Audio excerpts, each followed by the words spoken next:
All right, we are live here from Chaska Athletic Park on a beautiful evening, beautiful Friday evening, where we will watch the Metro North host the North All-Stars. This live stream is brought to you by Killebrew Root Beer, Cambria, and the Shakopee Bowl. Will Whalen is on the mound from Centennial. Left-hander heading to the University of Minnesota. Behind the plate, Will Briggs from Holy Angels. At third base, from Anoka, Reagan Reeder. At second base, Justin Brooks from Champlin Park. At first base, Mason Beltran from Princeton. And at shortstop from Blaine, Adam Puder. In the outfield, from left to right, we have Wes Myers out of St. Francis. In center field, Noah Gordon from Rogers. And in right field, Lewis Hertling from Anoka. And that is your defense for the Metro North. This game will be sure to entertain. The North, John, what are the North? 1-0 right now? Yeah.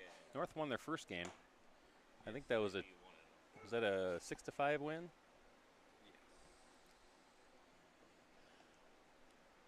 Yes, 6-5 win. North had a 6-5 win over the Metro West, I believe. Yes. And so if the Metro North here wins, that would put the North at 1-1. But if the North can win this, they're in the driver's seat for a championship game appearance. So lots at stake here. Will Whalen takes the mound, looks around to make sure his defense is set. And up to bat for the North is Isaac Hansen. Isaac Hansen's from Brainerd High School. First pitch for Will Whalen is a swinging strike. First pitch at 7:54. Game time temperature is 88 degrees here in Chaska with no wind. Shadows are starting to creep into the infield. That's the first ball, second pitch. It's a 1-1 count. That was a ball high. Good crowd here tonight.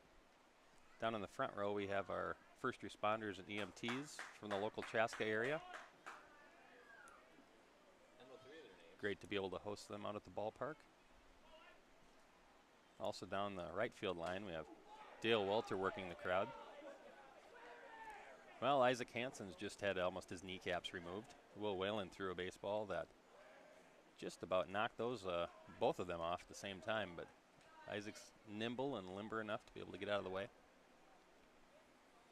2-1 count, nobody out. Top of the first. That breaking ball comes in for a strike. I'll tell you, when you get a pitch thrown at your kneecaps, and then you see a floating curveball coming in, it's kind of not fair. Briggs sets up outside. One knee stance. Ball is low. Fastball low, full count. In a series like this, the catchers are going to call the pitches. The pitchers are really in charge. They'll let you know whether they like a call or not. Catchers will call or suggest a pitch, and the pitchers basically have control to say yes or no. Well, we either have a ball four or hit by pitch. It looked like he got hit by that one. He's got 3 or 4 guards on, so I don't know if it hurt. We have Eli Mosquita up here from St. Cloud. And he's ready to hit off of Will Whalen. St. Cloud Apollo High School, St. Cloud Crush. Co-op at St. Cloud Tech. Yeah, co-op with St. Cloud Tech. That's what John is telling me.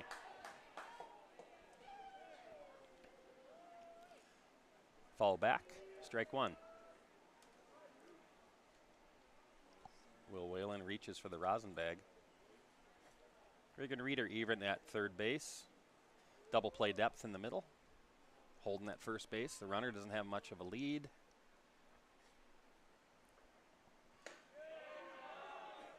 Looks like a changeup that was left up.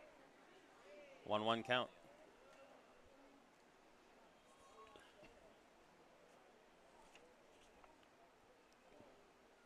Elian Mosqueda. Pickoff attempt at first base. Doesn't work.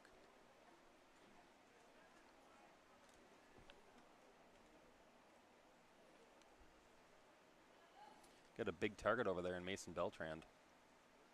Solid 6'4", 6'5". Fouled off to the right side. I have a feeling we're going to see a lot of foul balls in this game too. Third baseman might be taller than first baseman.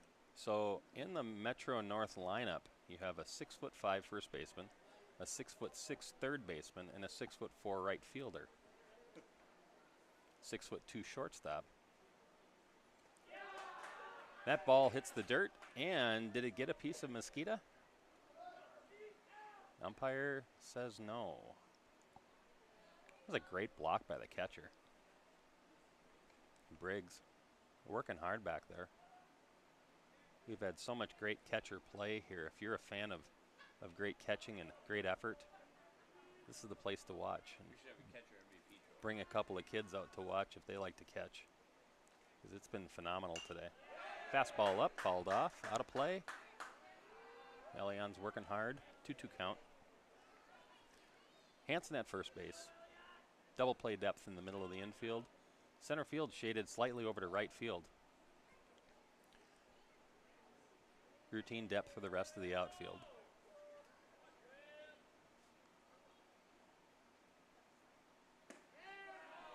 Pitch on the outside corner was called a ball. Will Briggs thought he had strike 3 there.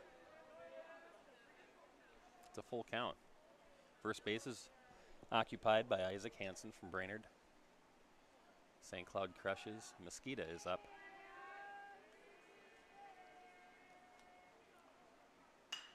Ball hit the right field. Routine depth. Lewis Hertling out there to make the play. That's 1 out. That was a good challenge right there. Whalen versus Mosqueda. Good at bat. Saw a lot of pitches. That'll bring up our number 3 hitter from ESCO, Class AA Player of the Year, Cale Haugen. Cale Haugen comes up with the runner on first base. And a hole size of a Mack truck over there that you can put the ball through. That first pitch is a ball. Changeup just misses the outside corner.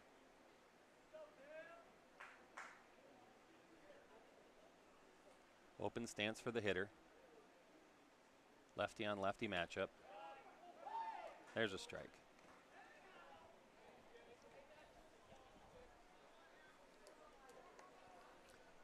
Center field shade to pull on this game, or in this hitter. Hertling at average depth in right field, but average for everybody here at the All-Star Series seems to be deep. Ball hits, hops off of and pops off of Briggs's mitt. Hanson scoots to second base.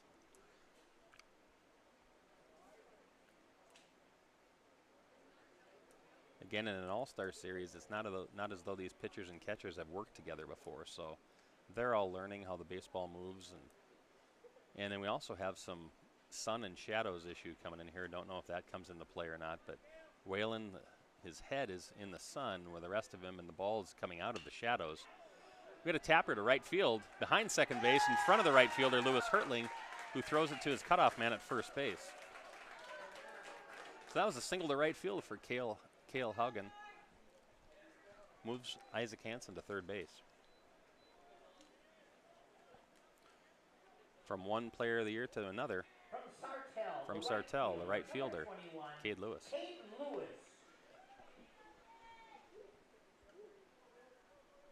Runners at the corners, 1 out. Double play depth in the middle infield.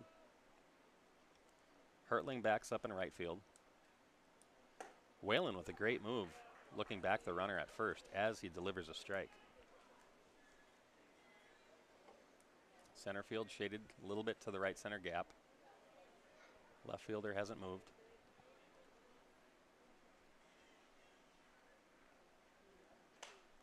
That ball is fisted off the hands. Just squirts foul, third base line. Coach Munch over there from Alexandria hustles after the baseball and throws it into the third base dugout. Metro North would love a ground ball here. Timeout's called.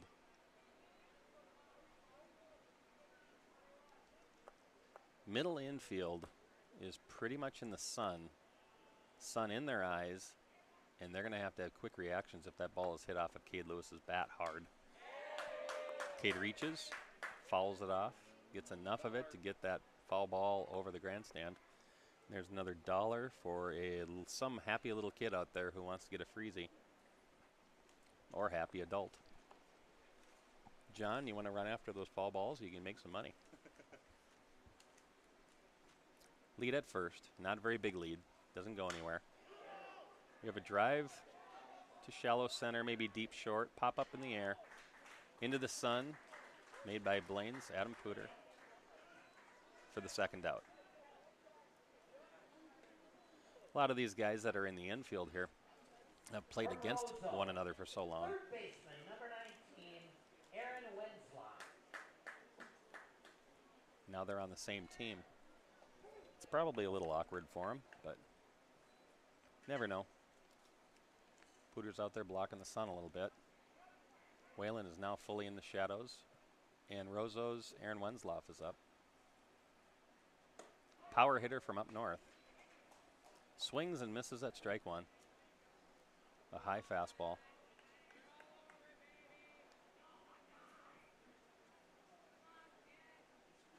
Wenzloff waits for the pitch. That pitch just misses the outside corner. That's a tough one to take. Wenzloff knows the strike zone. It's 1-1.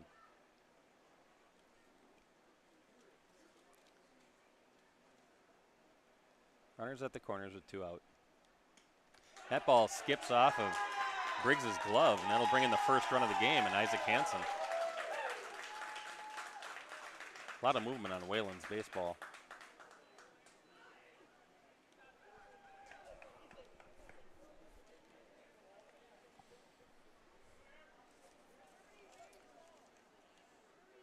That means that we have a runner on second, a 1-0 lead for the North. 2-1 count on the hitter with 2 outs. First baseman is way back, Beltrand. And the pitch. Strike 2. Whalen during the season has been throwing anywhere between 88 and 90. And that one looked like it was on the end of 90 easily. A lot of heat right there.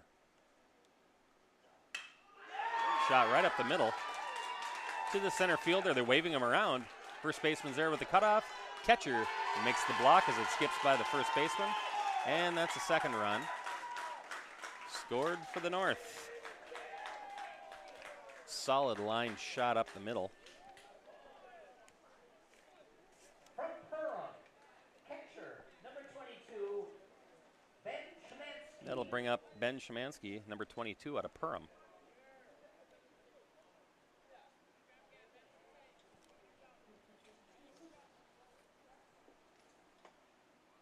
That base hit helps extend the North lead to 2-0. John, there was Aaron Wenzloff with the base hit. Yes. Lefty on lefty matchup with Wenzloff. Right back up the middle, he puts that fastball.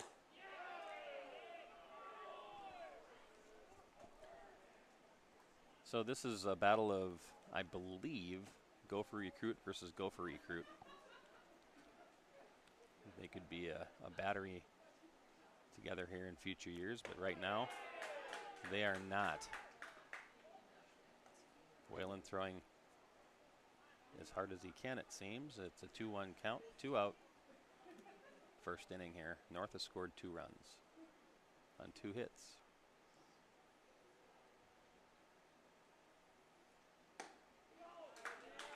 Count goes to 3-1.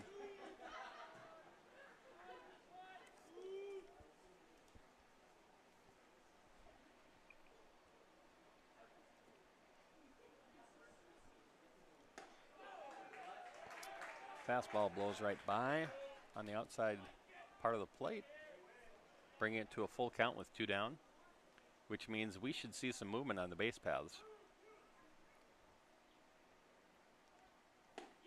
And ball 4. Good at bat by Szymanski. That brings up, at least in the previous game, he was a catcher. But he's a first baseman here from Brainerd High School, Jonathan Benson.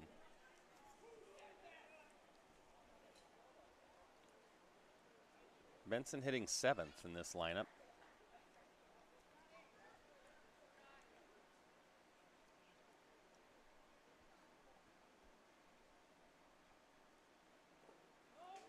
A nice block by the catcher, Briggs. It'd be interesting to get Briggs's take on what it's like to catch Whalen with all the movement that he has. And the velocity.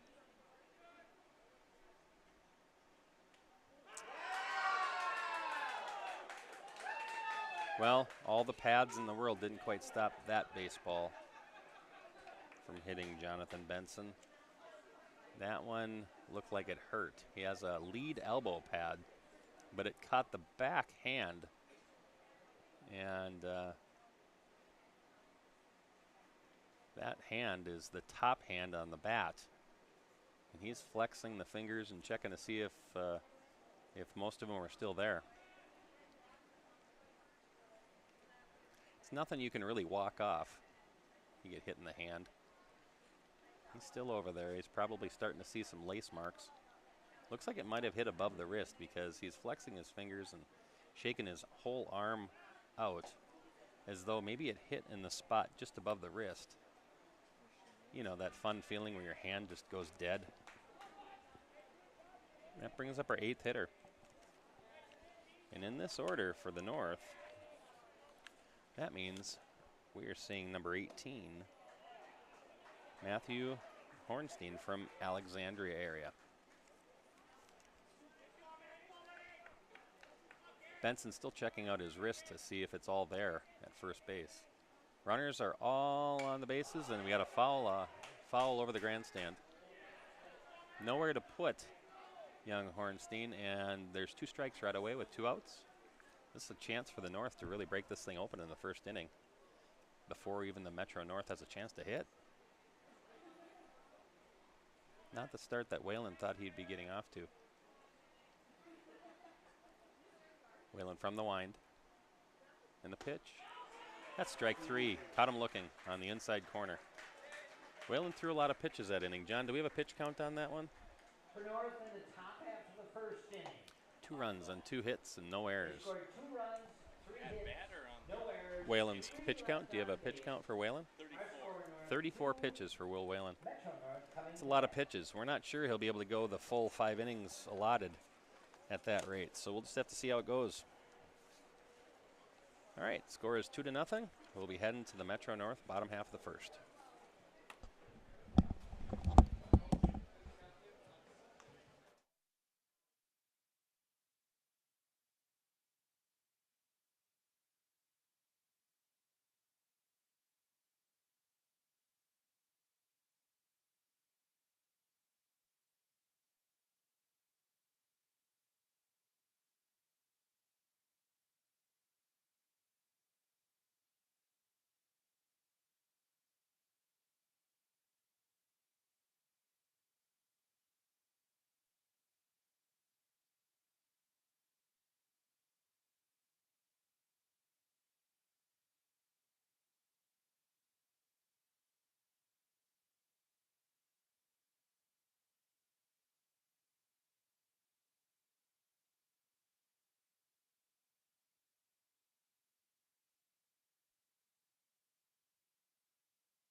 Well, for those of you who hadn't had a chance to check out our live stream link earlier, hey, guess what? The tweet didn't go out. It just was sent out. So if you missed anything, you missed 2 runs for the North on 3 hits.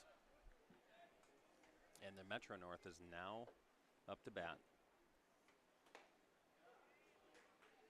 Elian Mosqueda is on the mound from the St. Cloud Crush. And this is Justin Brooks from Champlain Park playing second base.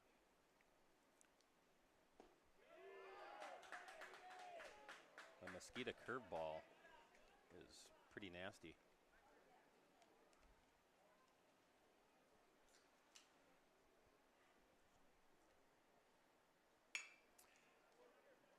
Ground ball to short. Play is made at first base, and Brooks is retired.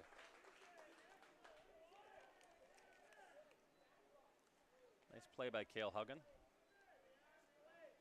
That brings up Rogers as Noah Gordon, center field. Center fielder, number 2, Noah Gordon. On deck from Anoka, Reagan Reeder.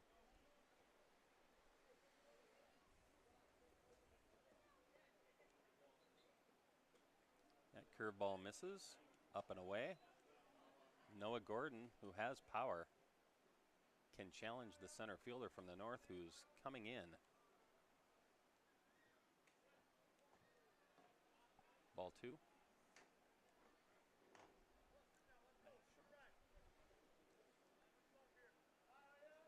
So you have a couple of table setters for the Metro North, and then it looks like you have a football offensive line coming in from hitters 3, 4, 5, and 6.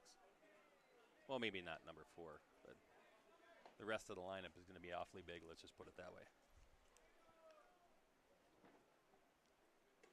Well, that was a 4-pitch walk to Noah Gordon, which will bring up Reagan Reeder from Anoka, who's playing third base tonight.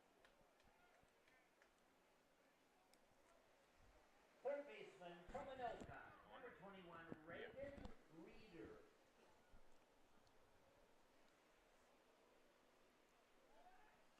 Pickoff attempt at first. Runner gets back. And one guy said no buffering, so. The 4-pitch walk, and Gordon's off. Curveball. Great pitch to run on. I don't know if there's any catcher out there who's going to catch Noah Gordon on that one. Reagan Reeder takes a strike. Time for them to get their signs figured out. I think that with the runner on second base, they definitely are going to be looking at first or second sign. Just a guess.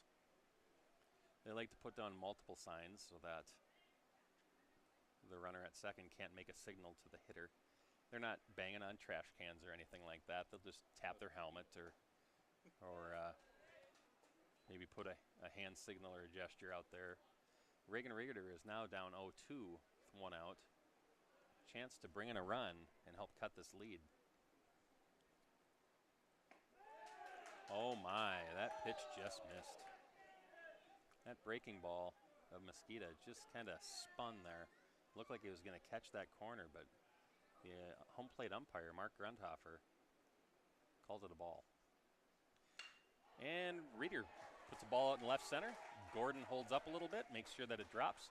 He's going to score easily. Reeder will be in at second base with a stand-up double. And the throw comes into the cutoff man.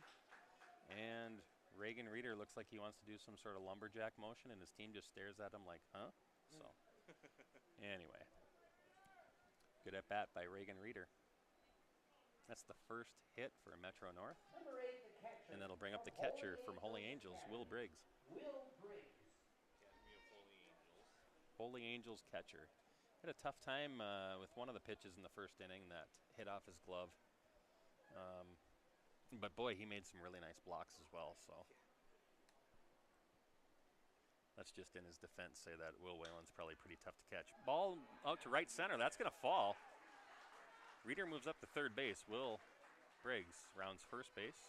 Runners at the corner with only 1 out. We'll see if they're going to send in a courtesy runner for Briggs. I'm guessing they will. Yep, it is It'll number be Spencer 3. Peterson The shortstop, from Adam Osseo Cooter. coming in as the courtesy runner. Briggs trots off the field, knowing that he is 1 for 1. batting 1,000 in the 2023 All-Star Series. Spencer Peterson takes a short lead off of first base and bluffs a steal attempt. Curveball comes in for a strike. Adam Puder from Blaine, the shortstop, is up to bat. And he's going, runner. And what a play. We have the runner breaking from first base. Trips over second base, but he is breaking from first base to steal second. The shortstop breaks to back up a throw, but the base hit goes right from where he left. And our shortstop from the north is awfully upset with how that panned out. We're seeing some emotion here from Cale Haugen. That'll bring up Princeton's Mason Beltran, number 22. Again, we're getting back to that offensive lineman part of the lineup. And probably not even a great way of saying these guys are incredibly fit, and they're probably more like the tall wide receiver group. Let's call them the Randy Moss part of the lineup or something.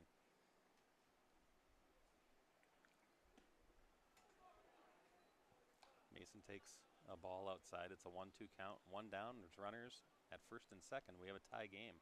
I'm sorry, it's a 1-1 count. We have a tie game here. Breaking ball squirts through the legs of Szymanski. Goes to the backstop.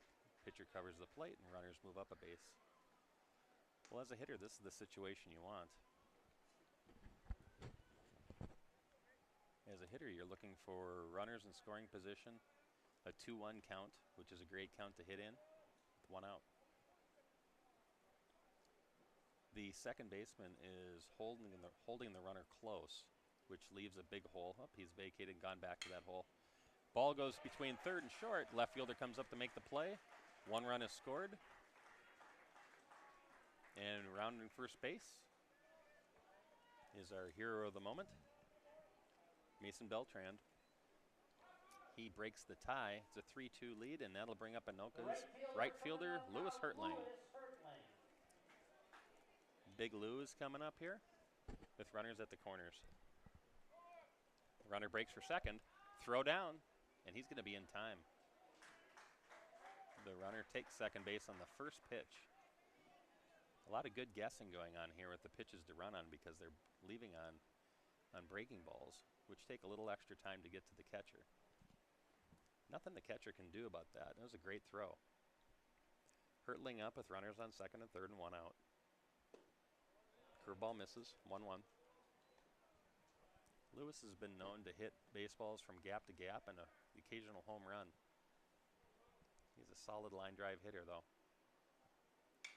That ball is hit to right field. It might be deep enough to score him. I know they're going to try. It is sky high, though. And that ball drifts the right fielder back enough where he has to backpedal to catch the ball instead of his momentum going towards the plate. Hertling does just enough to get that fourth run in. Sacrifice fly. Scores Puder. Team comes out to greet him. And Beltran moves up to third base. Will Whalen is up right now. Now, I can tell you Will Whalen's probably not used to hitting eighth in a lineup. He's typically Centennial's number 3 hitter. And Wes Myers, who's hitting ninth, is probably not used to hitting ninth. It just happens in all-star games. Fly ball to left field, 2 outs. Runner trying to advance. Catch is made. That will end the inning. The Metro North gets 4 runs on 4 hits. No North errors. And after one, Metro North 4 and the North 2.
What the fuck? Yeah.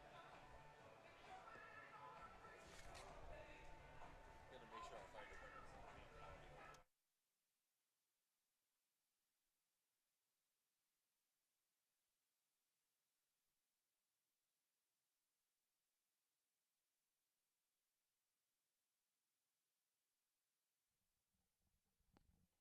Can you turn me up? At the end of the second inning, the grill will be closing. Well, we have Bob Downs on the mic up here, and he has just reminded the crowd that by the end of this inning, the grill in Chaska will be closing. So if you are wanting to drive down here and get a famous Chaska burger, Number you 13, probably have about Elijah 10 minutes. Fletcher. So that brings up the top of the second for the North, Eli Fletcher from Sauk Center High School. Oh my goodness, Eli was brushed back. And he takes a look around and makes sure that everything is all there and steps back in. Will Whalen looks for his sign and the pitch. Fastball down. I think that was a fastball. Looked like it's some sort of, maybe a cutter. 1-1 count.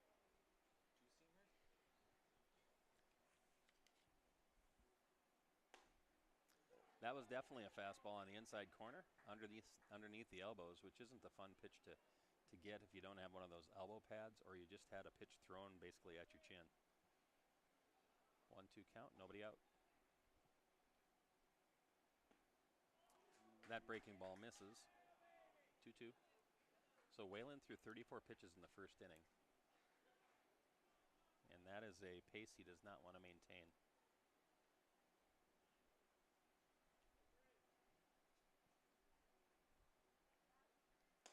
That fastball up and away gets Eli Fletcher. And we have one out in the inning. North is back around to the top of their order. Their leadoff hitter from Brainerd, second baseman Isaac Hansen. Well, that brings up our leadoff hitter, number 1 from Brainerd, Isaac Hansen. Isaac pitched in the previous game, and when he's been on base, he's been active.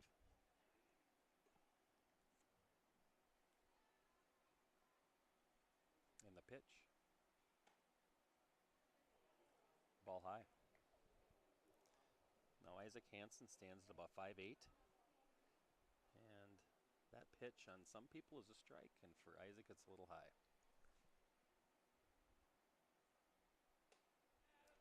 Fastball up and away, 2-0. Elian Mosqueda, the pitcher, is up next.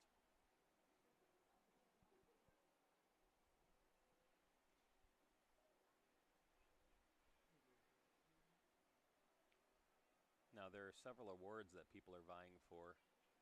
We have the Todd Oaks Pitching MVP, the Dale Welter Most Valuable Player of the Series. Each team has their own MVP. There's a Gold Glover of the tournament. And we have some candidates for each, for sure. We've seen some pretty great pitching performances early on.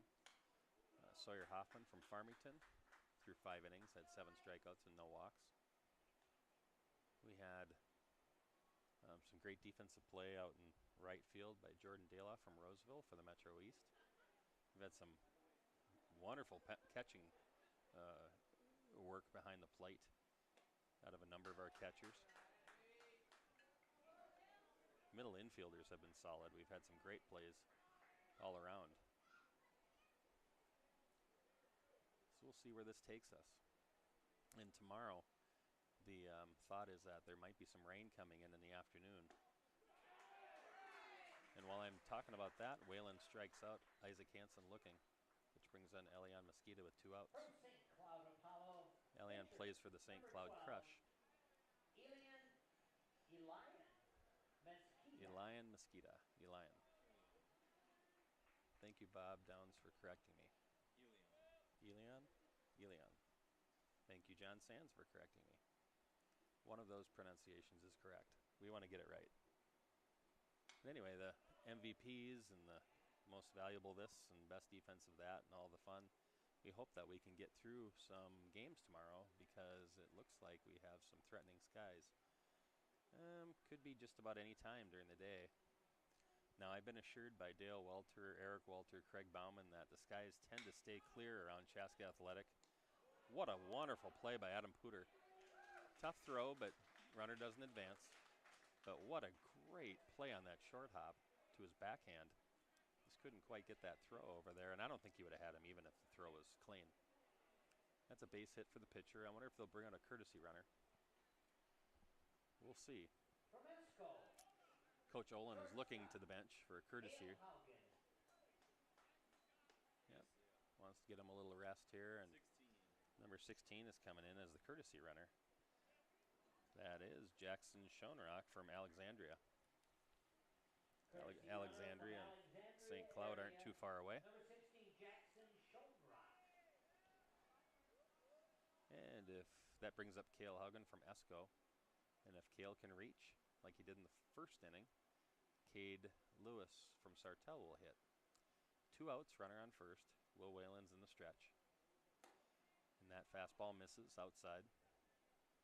So anyway, send good vibes to Chaska Athletic because Craig Bauman assures me that we will be able to play even if we get some heavy rain.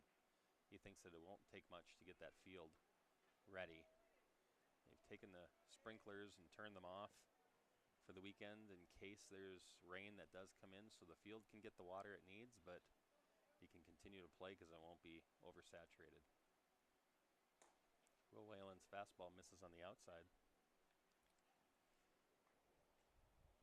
2-1 count. Coaches Day tomorrow out at the ballpark. Coaches can get in free with their families if they're Minnesota State High School Baseball Coaches Association members. Will Whalen looks to first base, and that runner takes one step back. He throws what seems to be an unfair pitch to a lefty as it crosses the plate and gets that front edge. Almost an unhittable pitch. Cale Haugen is saying, I don't get to see that up in Esco too much. 2-2. Here's the pitch. Check swing on a curveball. Fights it off. Lives to see another pitch. 2 outs.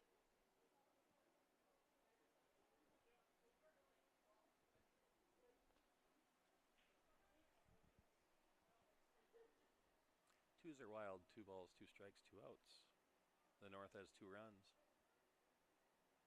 And the pitch. Curveball's fought off, foul. Again, if you need any extra money, plenty of baseballs are around here. You get $1 per ball.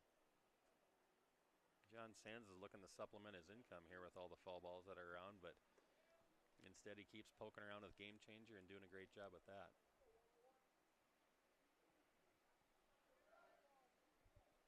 Our strikeout leaders in this series, Sawyer Hoffman with 7, Isaac Hansen from the North with 5, AJ Menth with 4, Ian Riegel with 4, and Tate Marland with 4.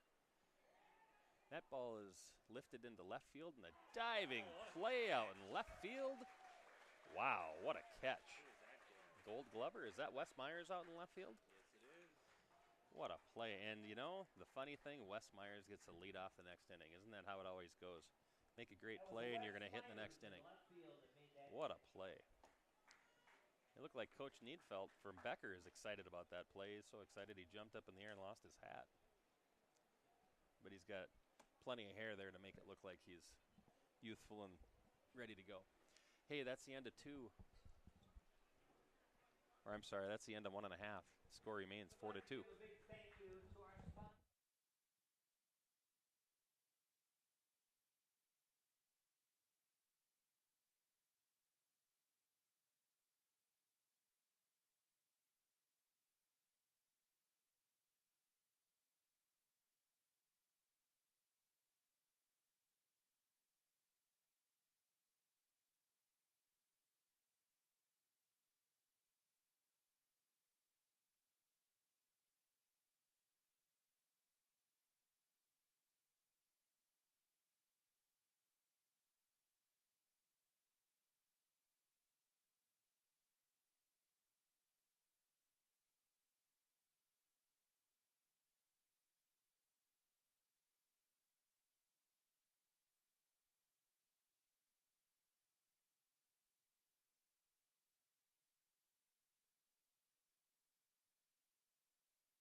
Well, Bob Downs is repeating what we had mentioned earlier with the great catch that Wes Myers of the St. Francis made. He is now the leadoff hitter in the bottom of the second inning. Takes a healthy hack at that low fastball. I think it was a fastball.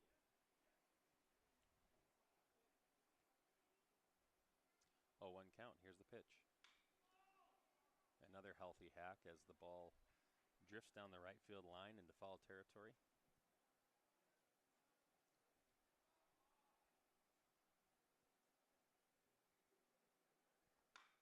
Wes Myers grounded the first base, and the play is made pretty easily there.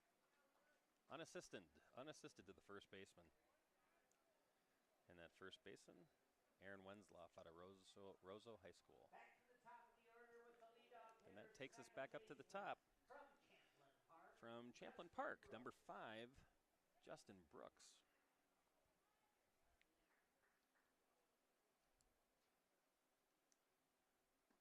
Mosquitoes pitches a strike on the outside corner. 0-1 count.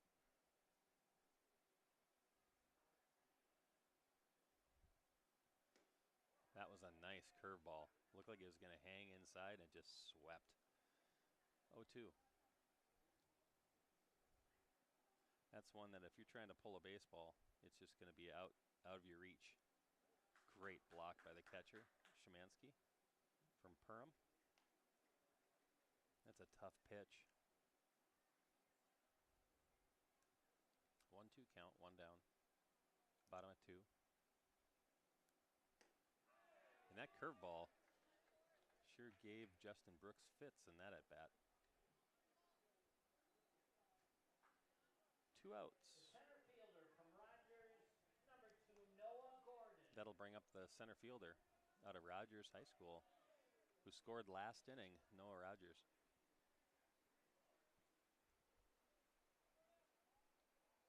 Speaking of great catching and things, Will Wareham is leading the entire series with 10 putouts. Now, that probably has a lot to do with the fact that he caught 7 strikeouts from Sawyer Hoffman, but there also were other plays along the way. Jonathan Benson from Brainerd had 9 putouts. Of course, a number of those were probably strikeouts. But Sam Gary, playing the corner for Matamidi, had 7 putouts.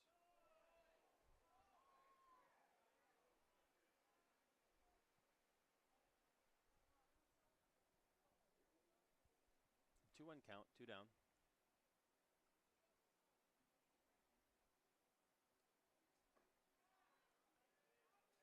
You know, they put in some brick on the backstop here a few years ago, and that ball will really come off the block pretty hard. That last pitch that missed went to the backstop, and it's not padded. At least it didn't seem to be there. Hit pretty hard, so a runner at third really has to watch that. Noah Gordon walks, which brings up Anoka's third baseman, number 21, Reagan Reeder.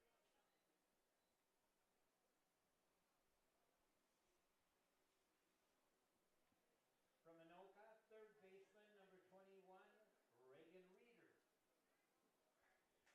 Reeder doubled last time.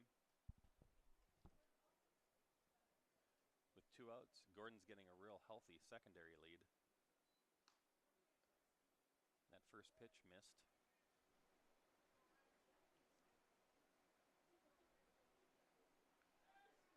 Pickoff attempt is unsuccessful. The lights are just starting to kind of take hold here at Chaska Athletic. We're at that late twilight hour here. Gordon takes off for second base, and Reagan hits a ball to center field. Right at the center fielder, who moves 2 steps to his right to make the play. And that ends the inning. No runs and no hits, and no errors. After 2 innings, the Metro North leads 4-2.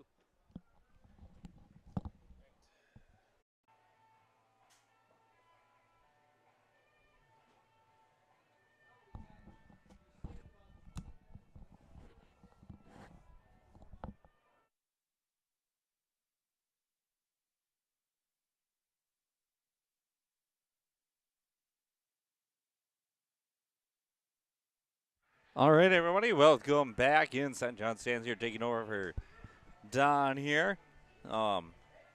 Once again, just can't reiterate what everything Don's been kind of saying, but just on a special thank out to the sponsors that you can see on the graphics that we've had on the broadcast here. Obviously, the big one, Cambria and the Minnesota Twins with the Play Ball All-Star Series. Killer Brew Root Beer, Twin City Orthopedics, Canterbury Park. Game 1 doing all the jerseys out of Edina. Chanhassen close by as well for them. So, just can't reiterate enough how important it is.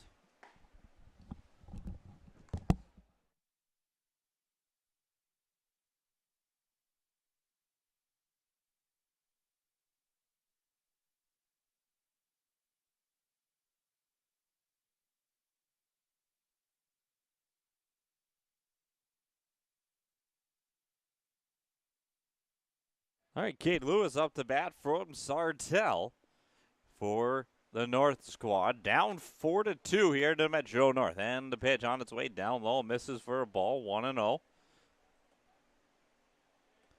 again, if you're watching here on the YouTubes, just remember, drop us a line in the chat. Let us know who you're cheering for, where you're watching from. Always like to get that information out there. And a called strike one. 1-1 the count now to Lewis. North team trailing here 4-2. A battle of the Blues.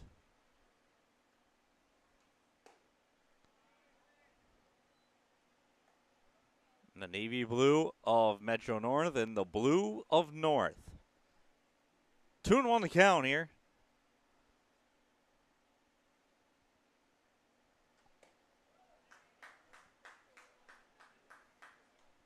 That misses, 3-1.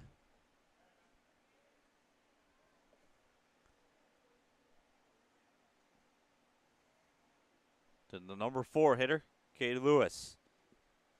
And the pitch, outside ball, wild pitch.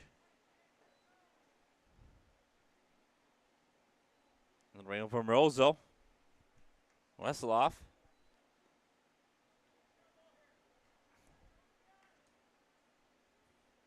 Third baseman from Roseau, number 19, Aaron Wenslow. And Wensloff. Kate Lewis at first base. Now nobody out. 1 on. And the pitch. Just misses down low and outside for a ball. 1-0. 1 ball, no strikes to count. 1 on, nobody out. And here comes the pitch from Whalen from Centennial. And a strike. 1-1.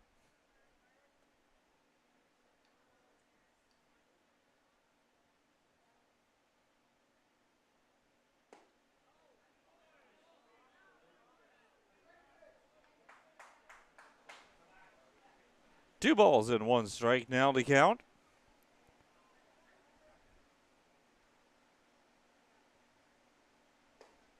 Misses down low for a ball.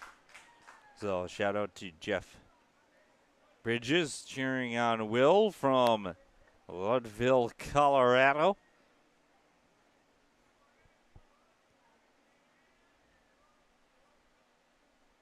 Swing and a miss.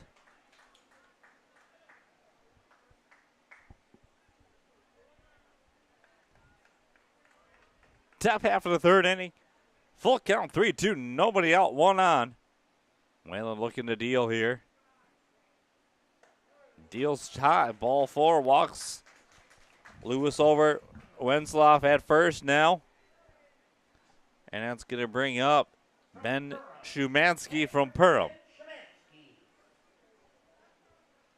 Shumansky behind the dish today.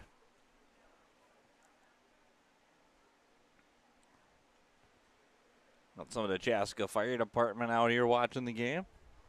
Crowd's kind of thinned out throughout the evening. Still a good-sized crowd here on hand.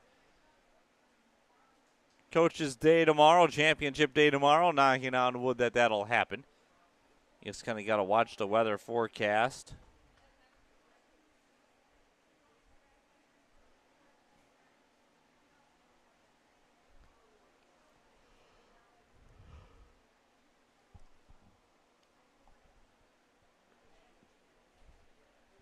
And we'll kind of watch the weather forecast, monitor the weather, and just kind of see what that's going to do. Obviously, stay tuned to Twitter. If we get rain and stuff during the game, stay tuned on here. We'll kind of keep you updated as well. But 2 on, nobody out. Runners on first and second. It's Lewis at second and Wentzloff at first. As Szymanski up to bat, facing Whalen here from Centennial. Szymanski from Perham. You know, Perham's kind of coming, making a run back into baseball.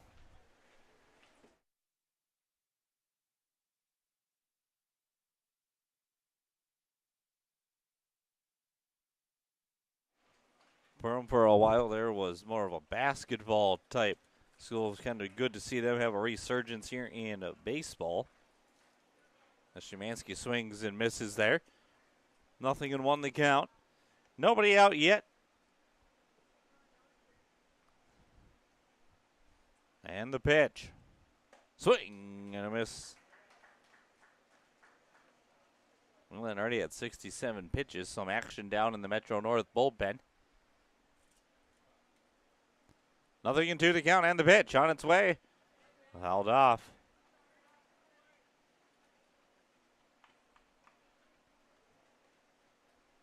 And just remember, each pitcher only gets 5 innings max to do what they got to do out there. And that's fouled off. That can be broken up however the coach feels they want to do it.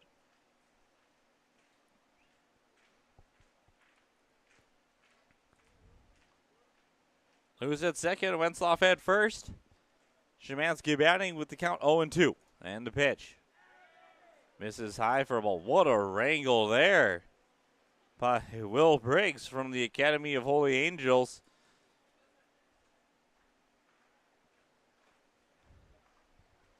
Can almost nominate every single catcher for Gold Glove the way they've been jumping and diving and blocking everything that comes their way, it seems like.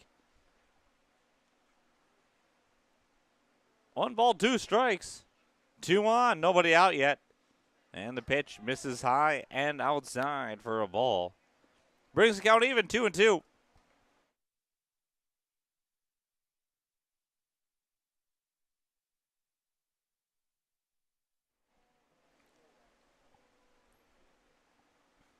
And the pitch from Whalen on its way. Just outside or just high. 3-2.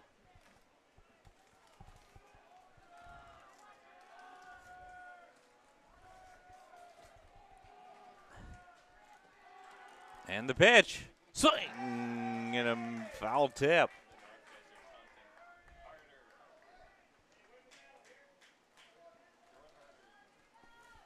Gotta love the All-Star Series environment here.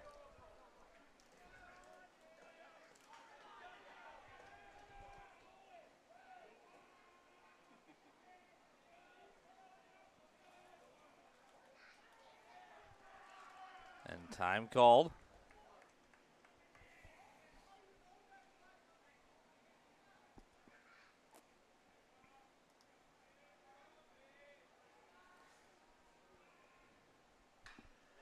And another foul ball.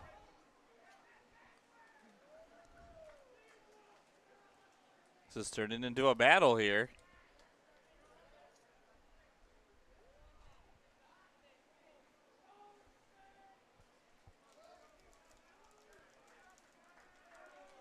So the only team. Swing and a miss there, and that's the first out. That might have as much height as this Metro North team. Might be that Metro South team with Carter and Jack. They're both tall, pretty tall up there. I know Jack is 6'7". 6'6", 6'7". Carter's got to be at least 6'5". So I mean, there's a lot of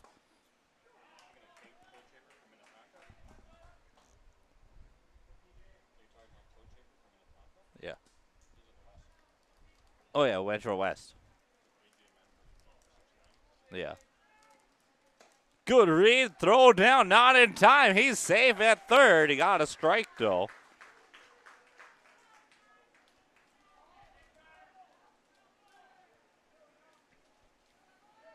Runners on the corners with 1 out and an 0-2 count.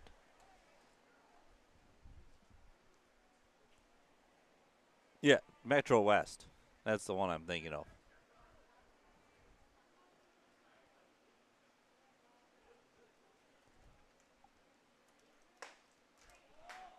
Ball misses there. 1-2.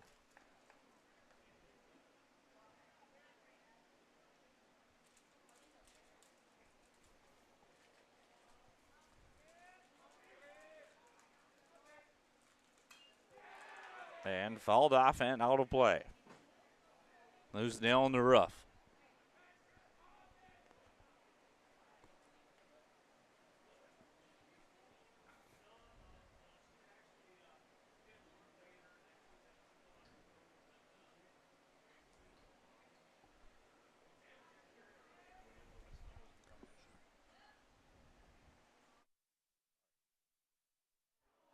Ground ball, steps on, goes there.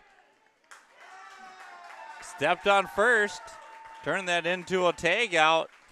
Run comes in to score.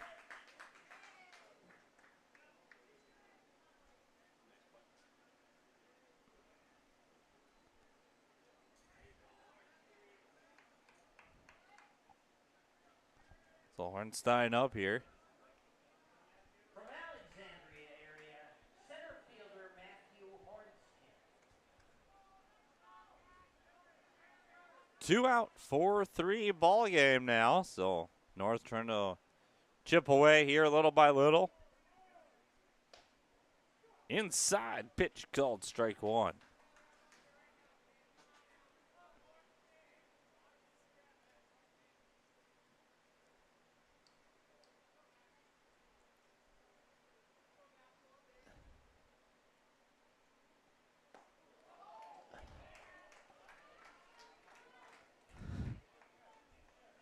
So the umpire, Mark Grundhofer, coached in this series in 2002 and 2018.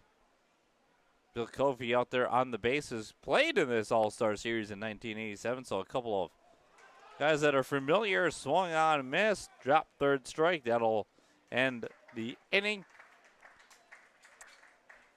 4-3. Metro North on top after 2.5.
All right, we're heading to the bottom of the third, and one of our comments is someone cheering for Will Briggs from Colorado.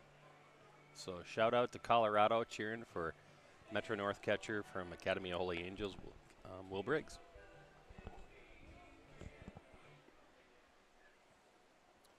4-3 baseball game in favor of Metro North, who's the home team. They scored all 4 of their runs in the first inning.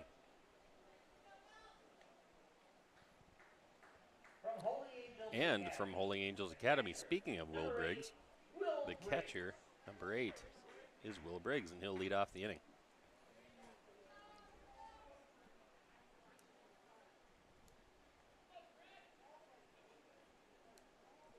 Coach Matt Mossy is walking all the way down to the bullpen on the third base side to see if his pitcher is ready. It looks like maybe there will be a move made here soon. It's hard to see who's warming up down there, but I think it's Colin Anderson from Andover.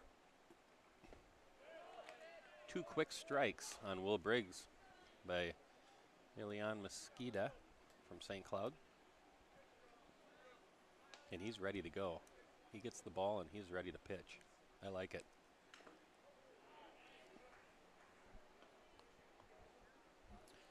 Foul at the plate, keeps it at 0-2. Number 1. Number 1. Yep, Colin Anderson from Andover. John's letting me know that number 1 is warming up down in the pen down there, and yep, he is. Just like the North has somebody warming up down in their bullpen. Number 8. Number 8, which is Bo Toma from Little Falls. Now, Will Briggs strikes out, swinging. And Blaine's Adam Pooter. The shortstop comes up. Mason Beltran from Princeton is next.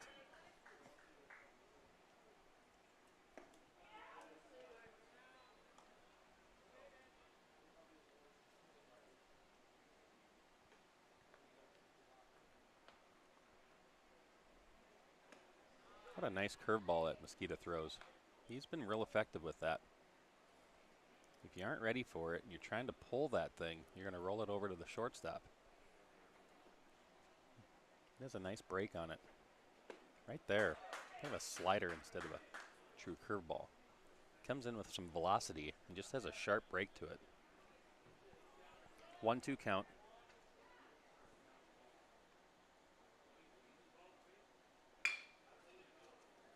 Single up the middle by Pooter. Nice piece of hitting. We'll bring up Princeton's Mason Beltran. Mason Beltran.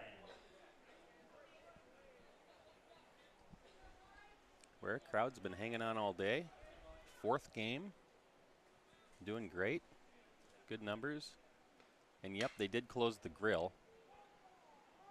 Mason Beltran. It's a chopper foul left to third base. Left fielder's playing Mason pretty close to the line. Center field shaded a little bit towards left center, and the right fielder is pretty deep. Middle infield's ready for a double play. Third baseman's back. He's not anticipating a bunt. Runner goes. Ball hit on the ground. The runner might keep going, but he doesn't. He stops at second. Mason's out at first. And that'll bring up Lewis Hertling from Anoka, the right fielder, with a runner on second base. The right fielder from Anoka, Lewis Hertling.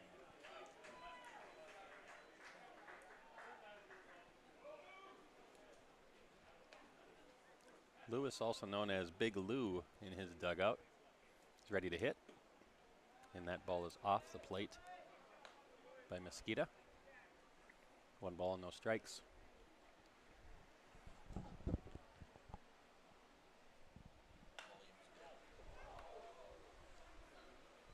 The one guy was some technical glitches, so I said, yeah, we were dealing with internet stuff in the valley earlier.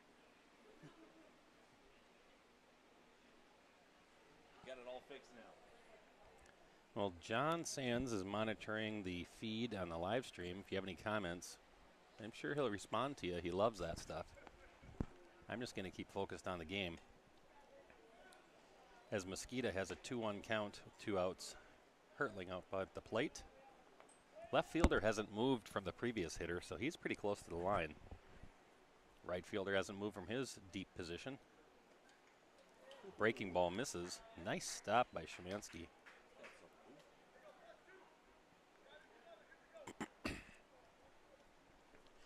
Coach Matt Mossy and Tyler Niedfeldt's team leading 4-3.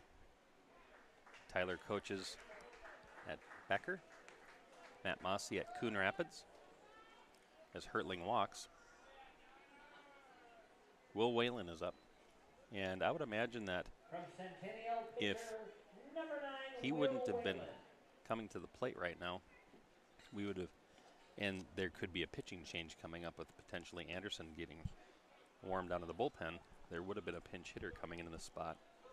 So I don't believe Anderson hits. But Will Whalen coming up with runners on first and second and a chance to extend the lead, and the runner breaks for third. Throw comes in, and it's a little high, but they get him out at third. Pooter is out at third on a 2-5 play. So that will end the threat in the bottom of the third. Our score remains Metro North 4, the North 3. 4-3. We'll be back.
All right, back to action here. 4-3 the score. Isaac Hansen up.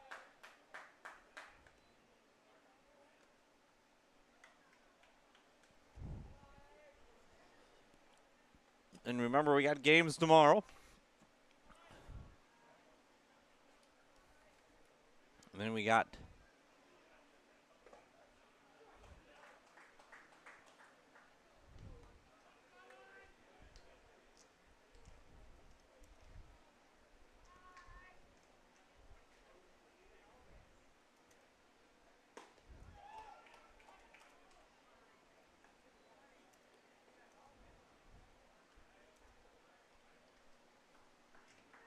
one ball, 2 strikes to count here to Hansen. Just misses down low for a ball. Brings the count even, 2-2.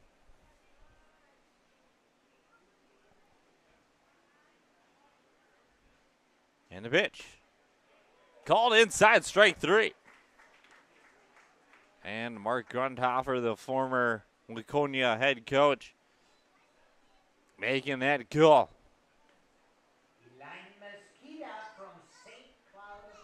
Elian Mosquita up to bat here from St. Cloud Apollo, representing the St. Cloud Apollo St. Cloud Tech Crush team. Kind of a newly formed team due to the numbers with St. Cloud Tech and St. Cloud Apollo for baseball.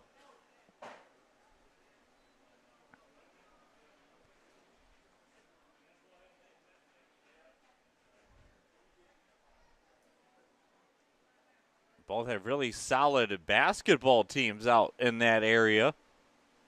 Do some work for Breakdown Sports USA. We have our Granite City Classic basketball tournament out there in St. Cloud, and it's pretty fun when you get to see St. Cloud Tech and St. Cloud Apollo play that in that weekend in the winter. Ground ball. Third baseman rolls it over. Can't hold on to it. Regan Reeder with the throw.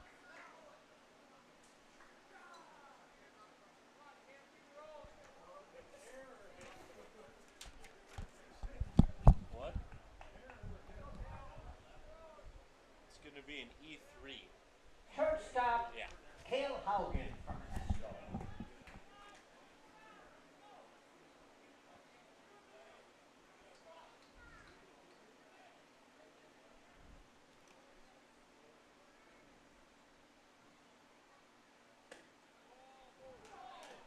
Taken for a strike.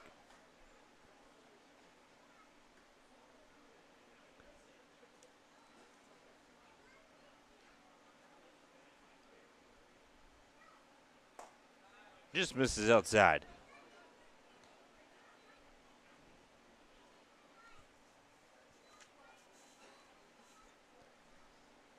One ball, 2 strikes to count.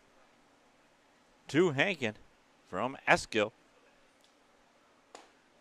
Called strike. Oh, no, strike 2. Got ahead of myself there.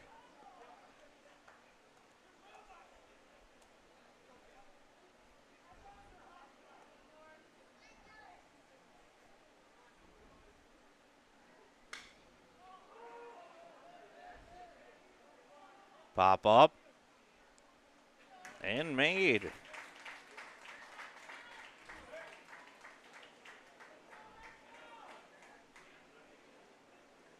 Three and a half innings complete, 4-3.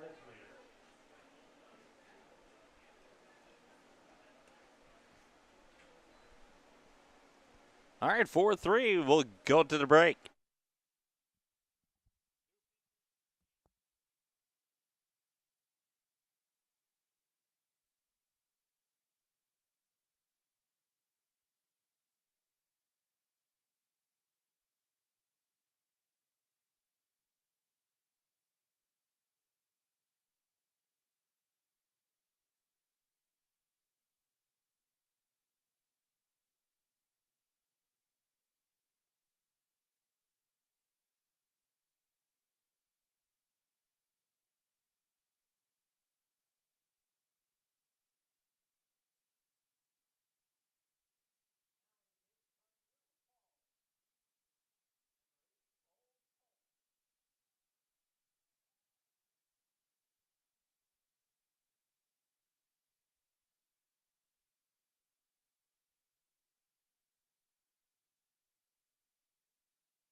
All right, Will Whalen gonna do the hitting here, probably for the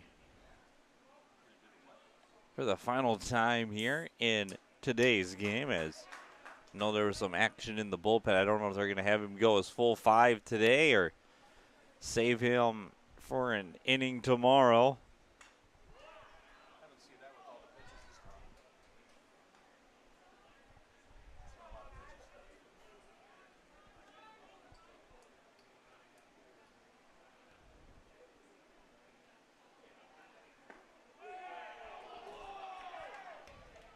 And a miss there for a ball.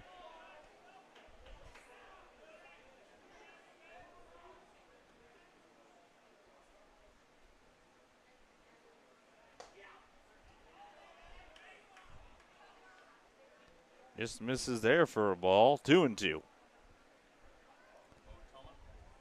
Yes, Bo Tillma on the mound from Little Falls.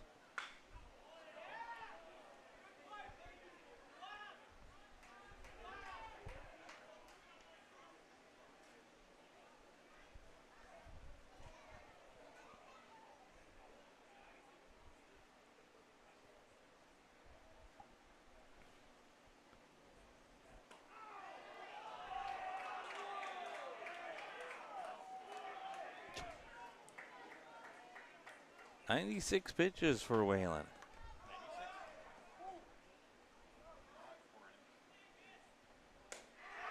Swing and a miss. Set him down on that pitch there. From St. Francis, left fielder Wes Myers. And Wes Myers up from St. Francis.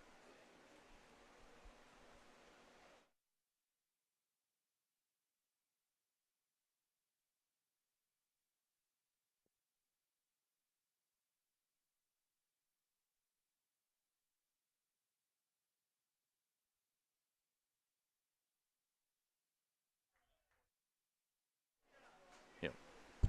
1 ball and 1 strike to count. 1 out, nobody on. And called strike 2. That north bench is getting a little rowdy down there, trying to get that rally started. They Killebrew up here rally inning. Just missed, must have been down low. Can't really get a good view of those from up here.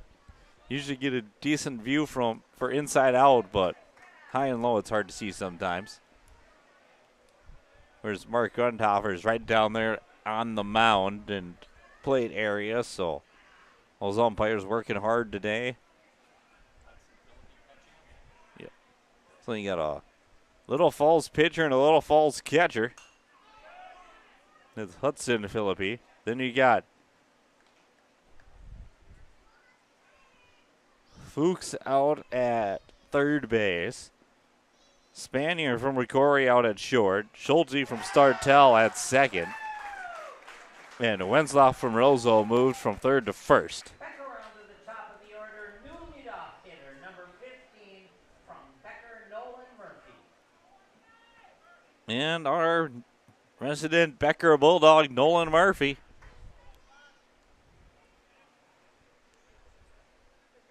Comes to the plate. And a strike called. No balls, 1 strike to count.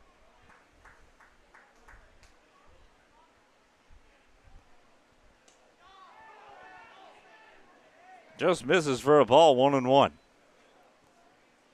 right, this is going to be the start of this inning, and next inning going to start seeing all the substitutes come in.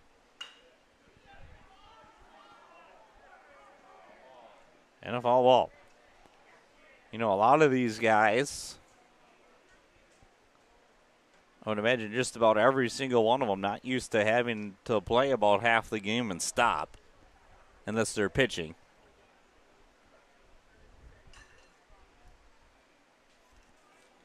Well, that's what happens when you're in the All-Star Series.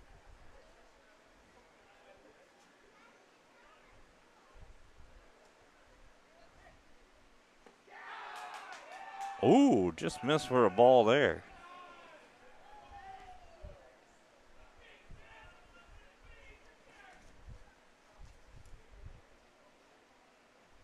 And the pitch. That's fouled off. Stays at 2-2.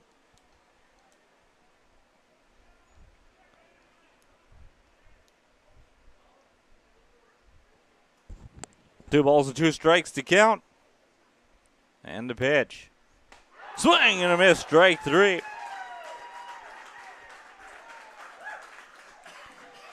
And it's 4-3 after 4.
All right, and we are back in the top of the 5th inning with the North about to hit, and a new pitcher, Colin Anderson from Andover, and there'll be some new players that we'll be talking about as the inning progresses.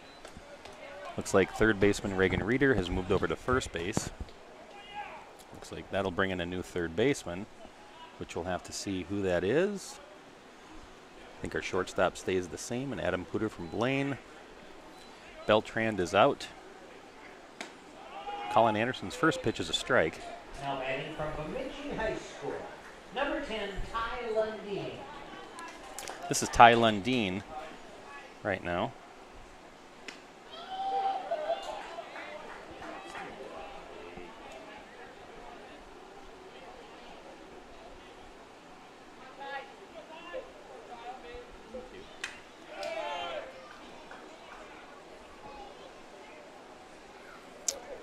That ball was fouled back.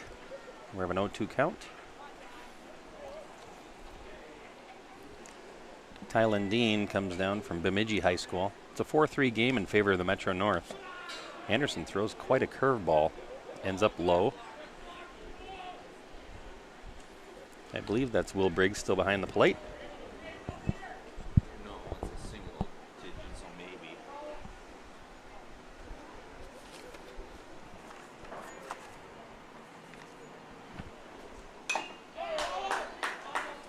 Another foul ball.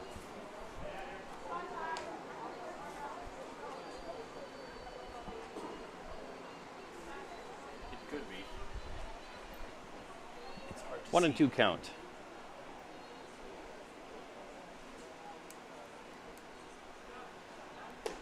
That fastball misses in. Could be a setup pitch for another one. Metro North was given an error in the last inning. It's a pretty tough error. I'm not sure if it was on the third baseman or the first baseman. First base. John tells me it's the first baseman. That ball is tapped to second base. The next hop comes up and can't make the play in time. Second baseman veered towards the cutout of the grass. That ball was hit just enough away from him where he had to try to get an angle on that and just couldn't get enough on the throw. Aaron So the leadoff hitter is on. Nobody out. And Aaron Wenzloff from Roseau is batting. And on deck, you have Hudson Philippi from Little Falls.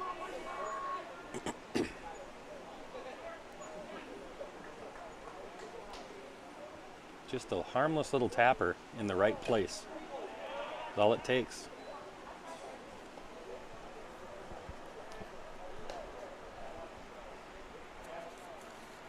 Second baseman is Nolan Murphy. And he's playing in the hole, helping cover for Reagan Reeder, holding the runner on. Pooter shades towards the middle. With the left-handed batter up, Pooter will cover the bag on any steal attempts.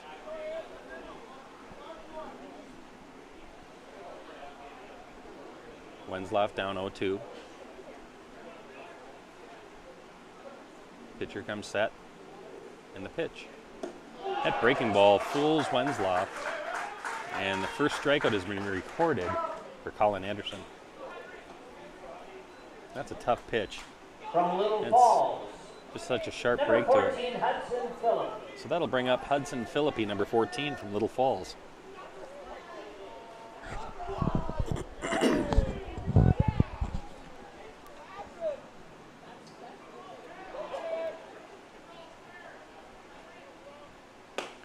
Strike one from Anderson. Anderson throws pretty hard. He's not a very big guy. He's got a lively arm. Checks the runner at first base. Comes set in the pitch. That ball is high. The North squad is trying to rally the troops a little bit. A lot of noise coming from the dugout.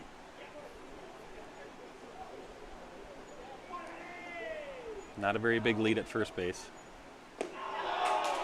And a back pick. Reeder ready for the throw from Briggs. I believe that's Briggs catching. We're still going to check on that.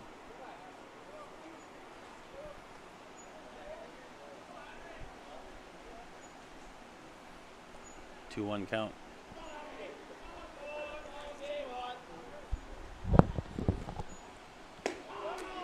That pitch is probably an inch off the plate. It looked pretty good. But Mark Grundhofer is right there. And he calls it a ball. It is 3-1 count with one down. Middle infield is thinking, hey, let's twist here. Checks the runner. Comes set, and the pitch.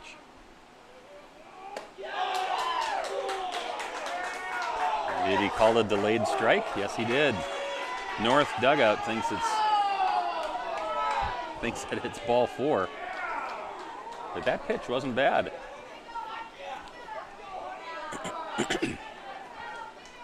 Philippi takes his time. Needs to clear himself a little bit. Reset. Steps in the box. Anderson set. Checks the runner. And the pitch. Runner's going.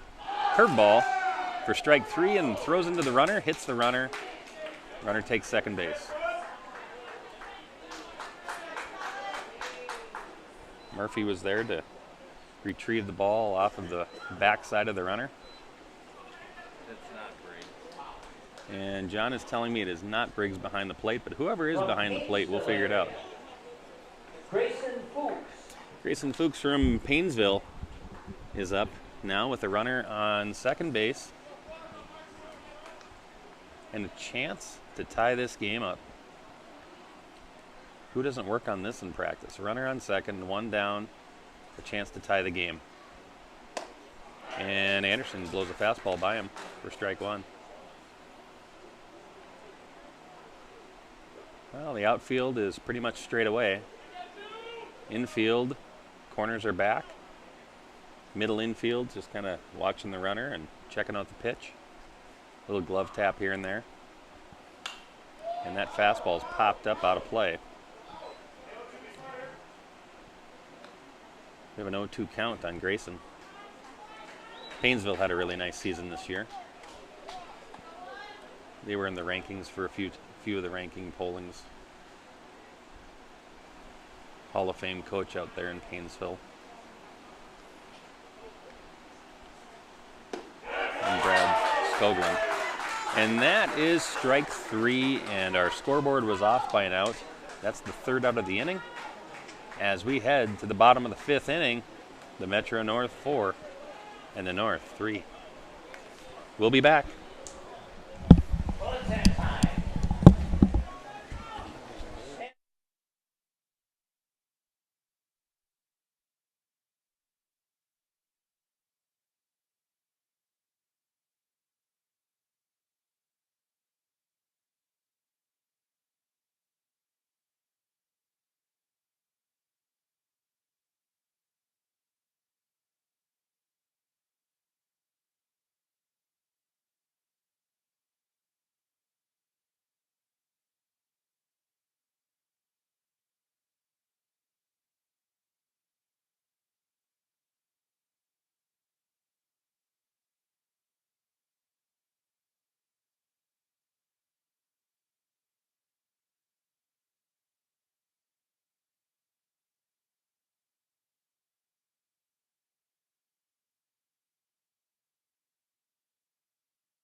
And after that 5th inning stretch, we don't do a 7th inning stretch because we only play 7 innings, but after that 5th inning stretch, brought to you by Bob Downs, the public address announcer out here in Chaska, the Metro North comes up in the bottom of the 5th, and Noah Gordon will lead off.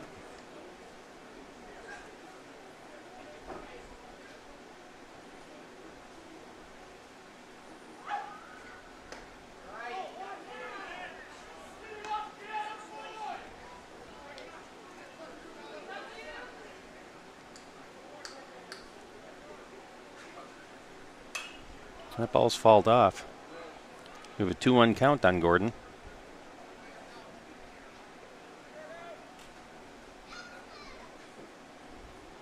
Gordon did a little bit of everything at Rogers, even pitched. That ball's headed to right field. In front of the right fielder. Is he going to make the play? Nope. The ball squirts out of the glove, and Gordon rounds first with a base hit. Tough play for the right fielder. If you aren't seeing that baseball right off the bat and having an immediate reaction to it, if you pause at all, that ball's going to drop. And it did. The leadoff hitter is on for the Metro North, who hasn't scored a run since the 1st inning. But that doesn't stop teams from scoring and trying to create rallies. Reagan Reeder from Anoka is up right now, and he hits a ball that's sky high, foul in third base territory that has been caught.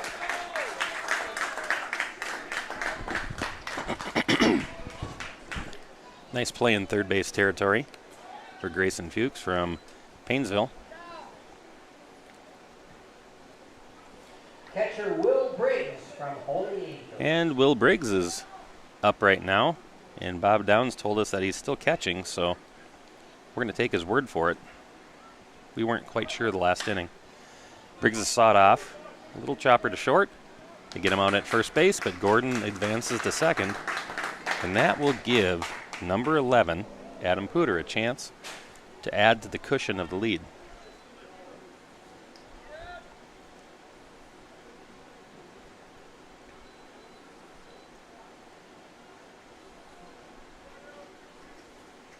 From Blaine, shortstop Adam Pooter.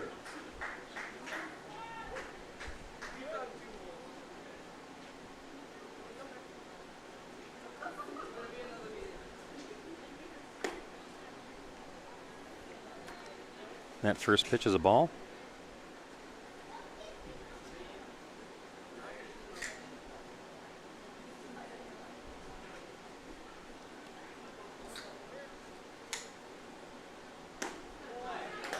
There's a strike. 1-1 count. 2 down, runner on second. Adam has been a 3-year starter at Blaine. He also pitches I believe our program says he's headed to St. Thomas.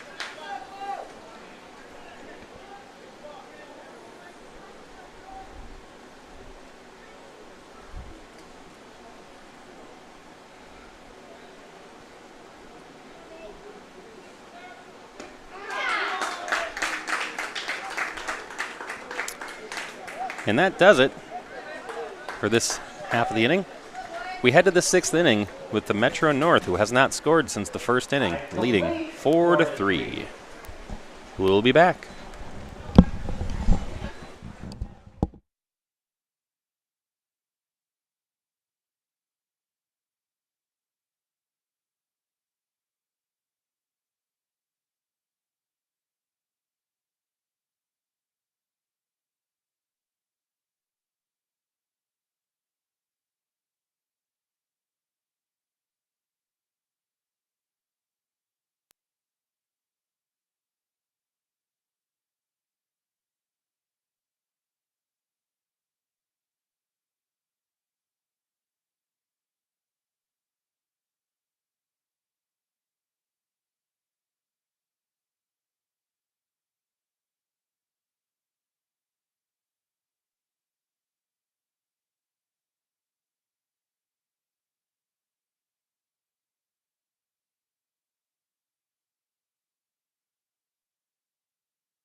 Ready?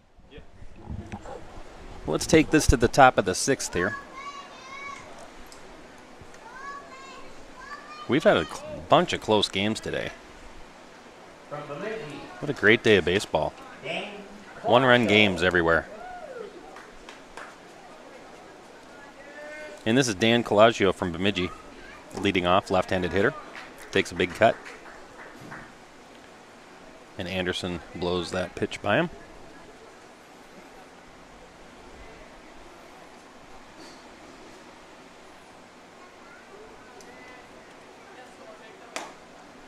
That fastball's off the edge.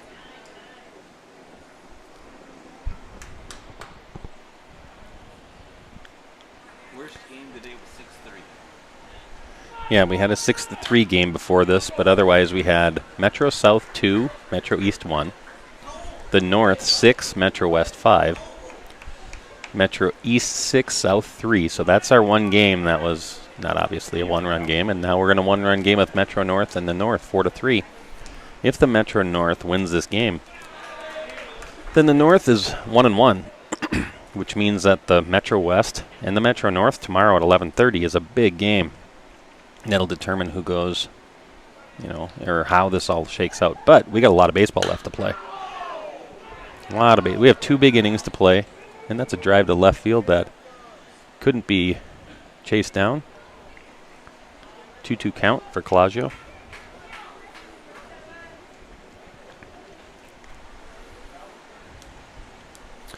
But when you start talking about runs against and tiebreakers and all that kind of fun, there's 4 teams sitting right around 5 or 6 runs given up.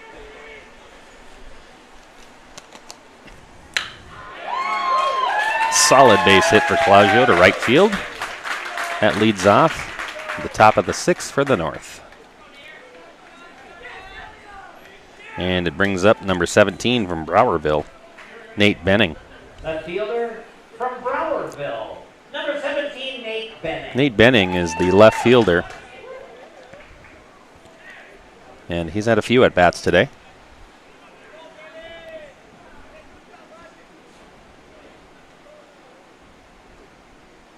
This is North's second game of the day. Metro North's first. Solid line shot out of play. Foul ball over the third base little mini metal bleacher set that they have. Probably over by the Cambria cornhole game with the big type of like beanbag chairs that you toss into this oversized cornhole game. Cambria's really had quite a presence here today. It's been cool to see. A solid shot to center and landing in front of the center fielder. Yep, that's a base hit. Base hit for Nate Benning. Off of Colin Anderson. Nobody out. Now, what is the North going to do? Are they going to allow number 2, Gavin Schulte from Sartell? Is he going to hit? Or is he going to sacrifice bunt and move him over? Sartell, and number 2. A lot of these guys, Schulte. while they might not bunt very often for their high schools, they may be asked to do something like that here. Bo Toma is on deck.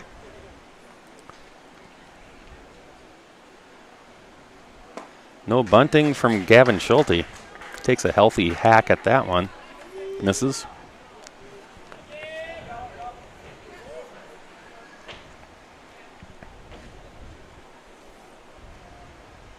The 0-1 pitch. That ball is outside. Anderson has good movement on his fastball.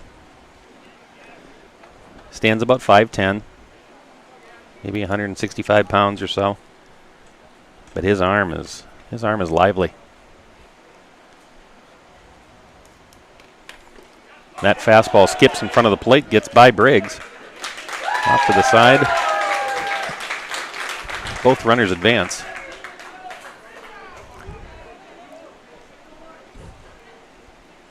Briggs tries to reach down and grab that ball instead of opening up and maybe making the block. It's one of those tough plays that as a catcher you have to make a real quick reaction.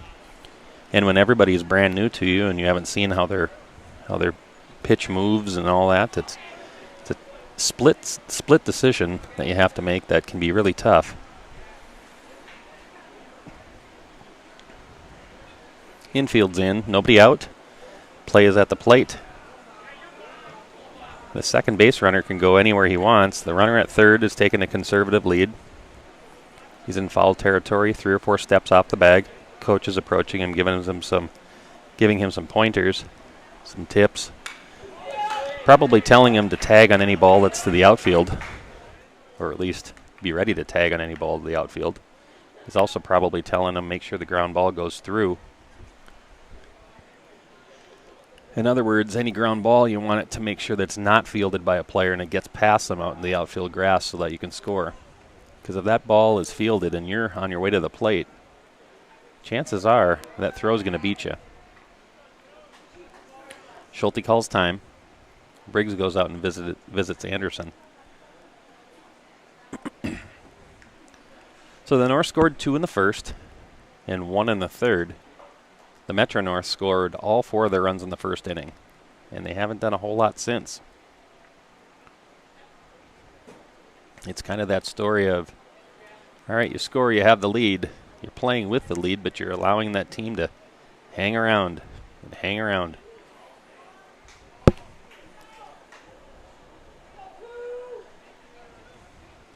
And sometimes when you play that way, it ends up costing you. We'll see what happens here with the Metro North, but right now they're in a tough spot. The lead run is on second base, and he has as big a lead as he wants. Anderson says, "That's okay, let me take care of it, boys," as he strikes out Schulte right there with the fastball. 1 down. Infield is still in. Outfield's at regular depth. It brings up from Little Falls, Bo Toma. Bo Toma. So Bo Toma is pitching. He has a chance to help his cause. He can give himself the win here with 1 swing of the bat, which sounds kind of odd to say.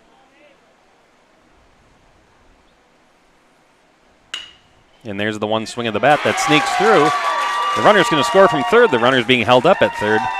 And Bo Toma is sitting at first base with a game-tying single. We have a 4-4 game If you're wondering about extra innings or anything along those lines, there is one extra inning that gets played. We put a runner on second base just like Major League Baseball does. But that brings up, with runners at the corners and one out, Rocori's Jack Spanier. He is the 3A Player of the Year for the Minnesota State High School Baseball Coaches Association. Anderson's pitch. Ball is sent to second base, and the runner delays and scores, and Reeder just watches it happen. There's one out, and Reeder must not know the situation, or the runner was watching him just look at him and go home. Second base made a nice play on that, as he should, and the runner really probably should have taken home right away. But he delayed, he waited, and he waited for the throw to go to first base. Reeder had every opportunity to throw him out at the plate, and he didn't. That allows the North to take a 5-4 lead with 2 outs. I can't explain that one. Nice block by Briggs. There's another run out there if the North can get it. Cale Haugen. John, is this Cale Haugen up right now? Ty Lundeen. Oh, Ty Lundeen. Thank you. Bemidji High School's Ty Lundeen is up with the runner on second. Another nice block. He can throw him out from third if he gets a chance, but that throw from Briggs is short hops the third baseman. The third baseman is Jay Krieger from Totino Grace. Things aren't going too well for Metro North right now.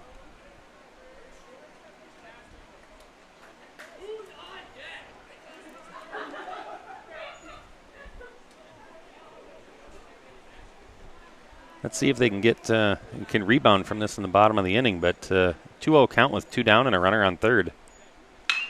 And a shot to third base. What a great diving stab and a throw across the plate.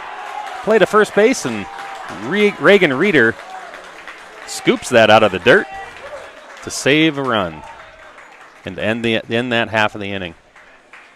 So after 5.5, the North has taken the lead, 5-4 over the Metro North. We'll be back in a little bit with the bottom of the 6th.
And we're back in the bottom of the 6th. And our leadoff hitter this inning is Jay Krieger from Totino Grace. The formula that the Metro North needs to follow is let's see if they can get one of their leadoff hitters on. That first or second guy needs to get on base. Ideally, Krieger right here. And that first pitch was a ball high.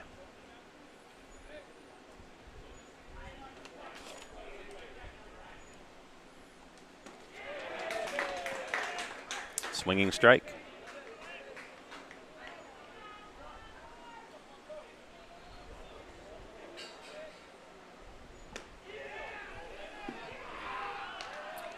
2 balls and 1 strike. The Metro North has made some substitutions. So we'll see who they bring up to the plate this half inning. Krieger has home run power,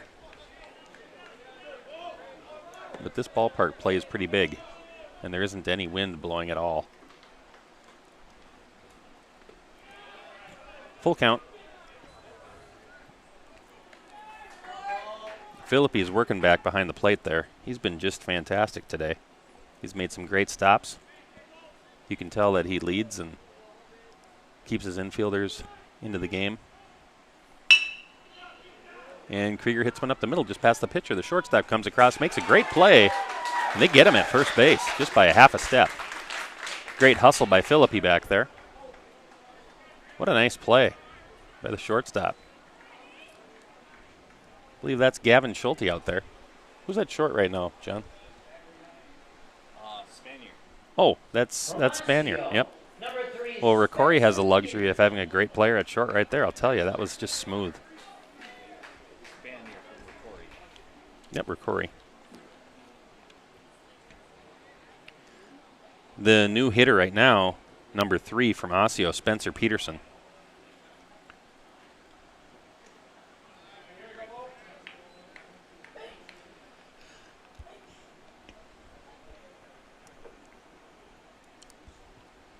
Spencer Peterson comes up with 1 out. Nobody on. Colin Anderson on deck behind him. And Peterson lifts one to right towards the line. Semi-deep, actually carrying quite well. And caught within steps of the warning track. 2 outs in the bottom of the 6th.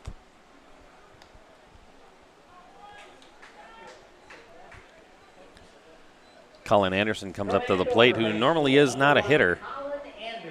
But he's got his chance now because all pitchers love to hit. The right fielder is playing towards the line. There's a big gap in right center. Center field shades to left field. And that first pitch is a strike by Bo Toma.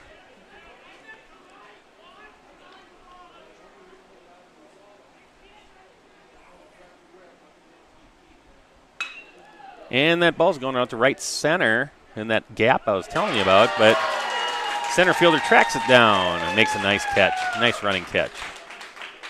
Well, we'll head to the 7th with a 1-run game, the North leading the Metro North 5-4. We'll be back.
Well, everybody, let's see what happens in the 7th inning here.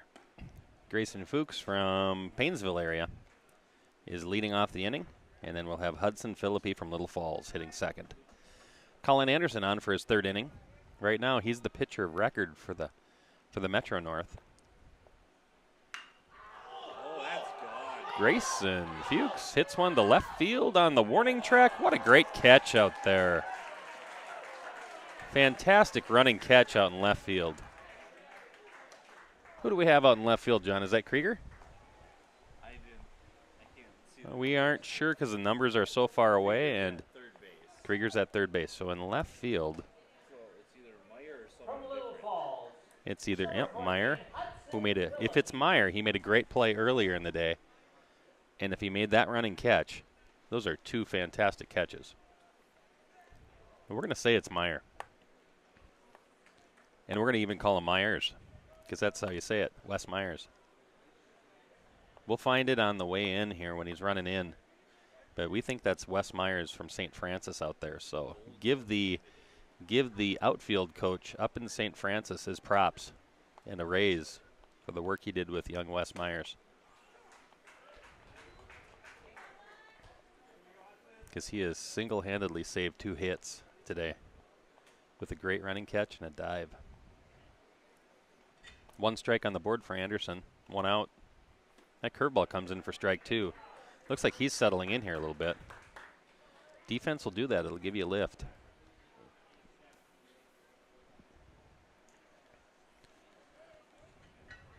On deck is Jackson Schoenrock. There's a waste pitch on an 0-2. Low and outside, misses. We're at 1-2 on the catcher, Hudson Philippi.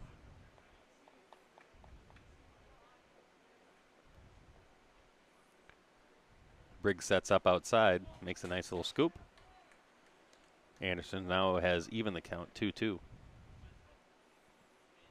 7 hits apiece, 1 error for the Metro North. 5 runs for the North, 4 runs for the Metro North. That curveball misses, so we have gone from 0-2 to 3-2.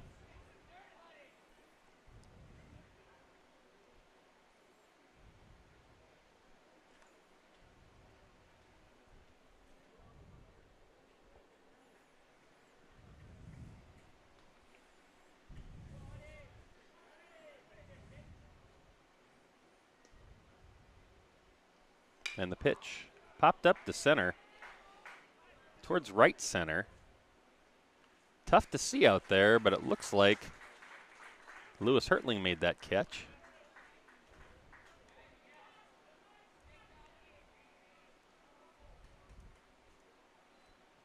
From Alexandria area. And that'll bring up Number 16, Jackson Schoenrock from Alexandria to hit right now, number 16. But John, we need to track down who that left fielder is.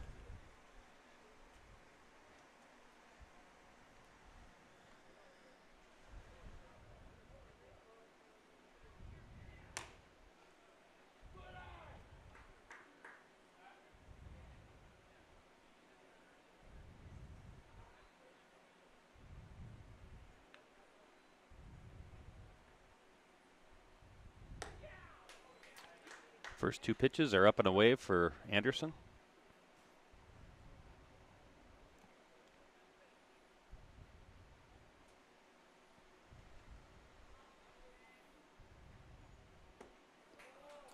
We're already at 3-0. Well, Jackson Schoenrock has struck some fear into Colin Anderson here with a 3-0 count. We'll see if we can get strike 1 here.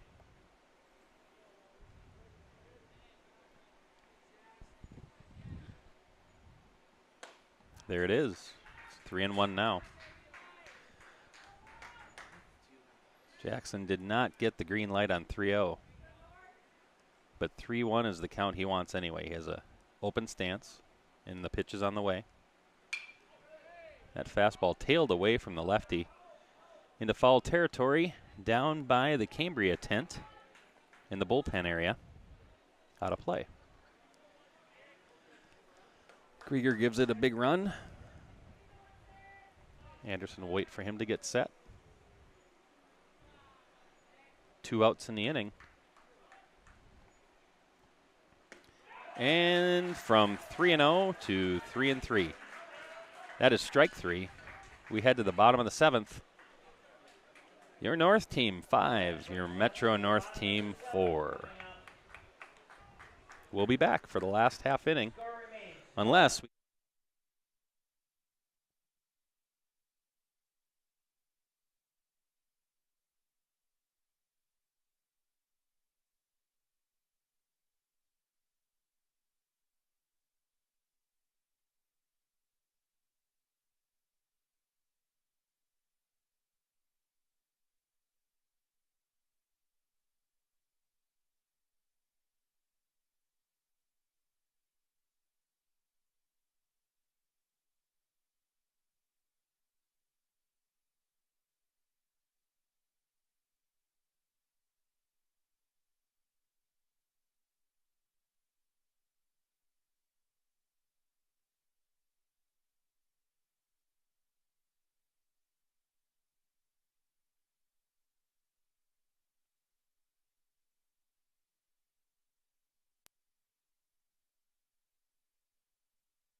Well, welcome to the bottom of the 7th here from the Metro North.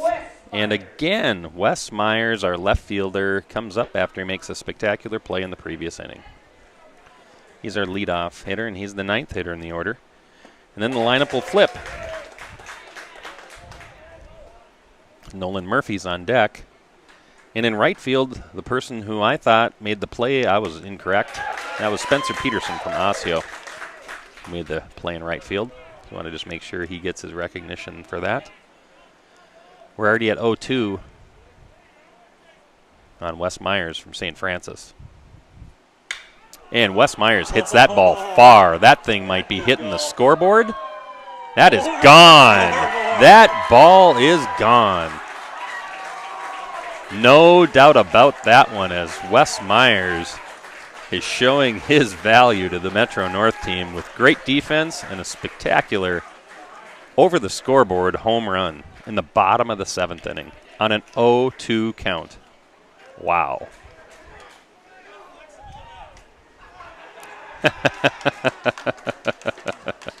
That home run brought to you by half of a can of Killebrew root beer. As he gashes that thing open on his spike at home and shotguns that thing. So that's pretty cool. I don't know where kids learn these things, do you? All right, now to the top of the order, Nolan Murphy. He fouls one off. We have a tie game, folks. Just what John was asking for is a tie game, and he would like extra innings. No. 4 games, why not play a little more? Looks like we got some young fans trying to go out and get that home run ball.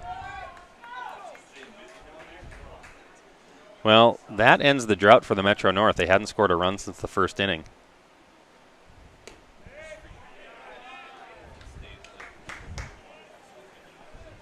One count.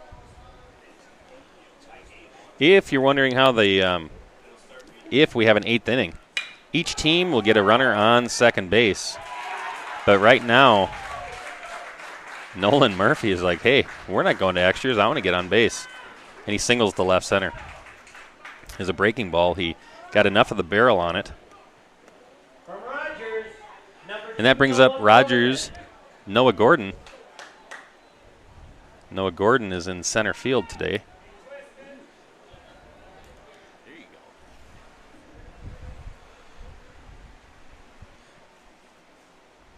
go.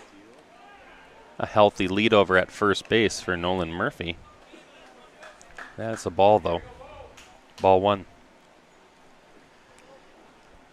But getting back to the extra innings, runner on second base, just like the Major League rule, and you play it from there. Nice frame by the catcher, Philippi. Catches that corner, turns a 50-50 pitch into a 100-0 pitch by a strike. We get a little twitchy over at first base by Murphy. It looked like he's about to take off. But that pitch is a ball. It was a breaking ball. It would have been a good pitch to run on. Middle infield was ready for it. They were pinching. They're looking for a ground ball. And that pitch is up. So now we have a 3-1 count after the home run, after the single. 3-run count to Noah Gordon. And Noah Gordon could end this with one swing, and he's capable of doing that. Right fielder shades over towards the line now for some reason. But ball 4. Wonder if we're going to get a little activity in the dugout. Philippi runs out and checks on his pitcher. Yep. Here comes Coach Munch from Alexandria, taking the jog out to check on his pitcher in the 7th inning. Tough situation for the North because you give up that home run, give up the single, have the walk, and you have a 5-5 game with the number 3 hitter up, Reagan Reeder from Anoka. Nobody out. And the outfield has to be ready to throw to the plate. And right now it looks like the center fielder is within steps of the warning track. The right fielder is deep towards the gap. They are not in a position to throw out a runner unless they get a great jump on it. So that creates a little something to think about. We have a 5-5 score. Metro North has 2 runners on, nobody out. They'd love to get a double play or hit. Why not even a triple play? Reagan Reeder takes strike 1. Fastball up and out, up and away. Hits the corner. 1 strike. Sometimes just all a pitcher needs is just a little bit of a breather. Reset. Refocus. That breaking ball misses, though. Nice block back there by Philippi. Runners on base. That's huge. 1-1 count. Potential game-winning at bat. That pitch is inside. Reeder backs out. It's 2-1. We have nobody out here in the bottom of the 7th. 5-5 game. And the pitch. Bo Toma is struggling right now. It's a 3-1 count. He went 3-1 on the last hitter, and he's having a tough go of things. He needs some help. With the pitch. That's ball 4 on Reagan Reeder. Bases are loaded. The infield has to be in, and the play has to be at the plate. There are no other options. The catcher, number 8, Will Briggs. Will Briggs, the catcher, would like to end this. The infield from the North would love to turn a line drive or a pop-up or something have happen here to maybe get multiple outs. And there is a soft flare to the Nikolai tent down the right field line that lands harmlessly by the fence. Will Briggs got jammed on that one. We have an 0-1 count. Nobody out. The runners have to go if a ball's on the ground. The runner at third has a conservative lead. He's aware of the line drive possibility. Runner at second is off as far as the shortstop will allow him, so that's probably a healthy 20-foot lead. Runner at first has a shorter lead. And strike 2 is called.